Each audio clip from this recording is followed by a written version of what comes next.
किष्किंधा कांड 62वां सर्ग। निशाकर मुनि का संपाति को सांत्वना देते हुए उन्हें भावी श्री रामचंद्र जी के कार्य में सहायता देने के लिए जीवित रहने का आदेश दिया। वानरों, उन मुनि श्रेष्ठ से ऐसा कहकर मैं बहुत दुखी हो विलाप करने लगा। संपाति जी कहते हैं, मेरी बात सुनकर थोड़ी देर तक ध्यान करने के बाद महर्षि भगवान निशाकर बोले, संपाति, चिंता न करो, तुम्हारे छोटे और बड़े दोनों तरह के पंख फिर नए निकल आएंगे, फिर आंखें भी ठीक हो जाएगी तथा खोई हुई प्राण शक्ति, बल और पराक्रम सब लौट आएंगे। मैंने पुराणों में आगे होने वाले अनेक बड़े बड़े कार्यों की बात सुनी है। सुनकर तपस्या के द्वारा भी मैंने उन सब बातों को प्रत्यक्ष किया और जाना है। इक्ष्वाकु वंश की कीर्ति बढ़ाने वाले कोई दशरथ नाम से प्रसिद्ध राजा होंगे।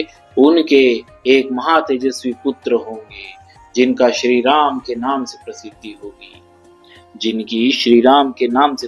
होगी। सत्य पराक्रमी श्री रामचंद्र जी अपनी पत्नी सीता और भाई लक्ष्मण के साथ वन में जाएंगे। इसके लिए उन्हें पिता की ओर से आज्ञा प्राप्त होगी।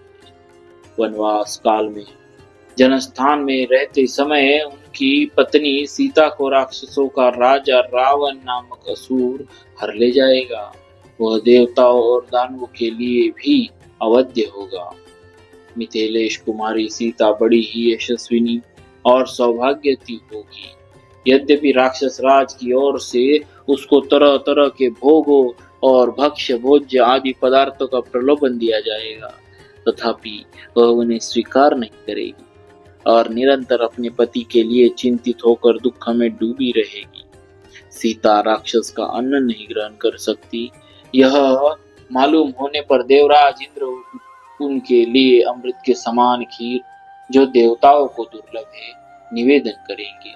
उस अन्न को इंद्र का दिया हुआ जानकर जानकी उसे स्वीकार कर लेगी और सबसे पहले उसमें अग्रभाग निकालकर श्री रामचंद्र जी के उद्देश्य से पृथ्वी पर रख कर अर्पण करेगी। उस समय वह इस प्रकार कहेगी, मेरे पति भगवान श्री राम तथा देवर लक्ष्मण यदि जीवित हो अथवा देव भाव को प्राप्त हो गए हो, यह अन्न उनके लिए समर्पित है। संपाति, श्री रघुनाथ जी के भेजे हुए उनके दूत वानर यहाँ सीता का पता लगाते हुए आएंगे। उन्हें तुम श्री राम की महारानी सीता का पता बताना।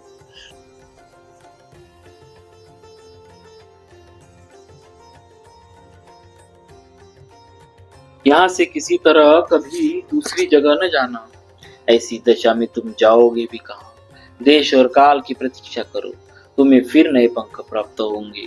यद्यपि मैं आज ही तुम्हें पंख युक्त कर सकता हूँ, फिर भी इसीलिए नहीं करता कि यहाँ रहने पर तुम संसार के लिए हितकर कार्य कर सकोगे। तुम भी उन दोनों राजकुमारों के कार्य में सहायता करना। वह कार्य केवल उन्हीं का नहीं, समस्त ब्राह्मणों, गुरुजनों, मुनियों और देवराज इंद्र का भी है। यद्यपि मैं भी उन दोनों भाइयों का दर्शन करना चाहता हूँ, परंतु अधिक काल तक इन प्राणों को धारण करने की इच्छा नहीं है।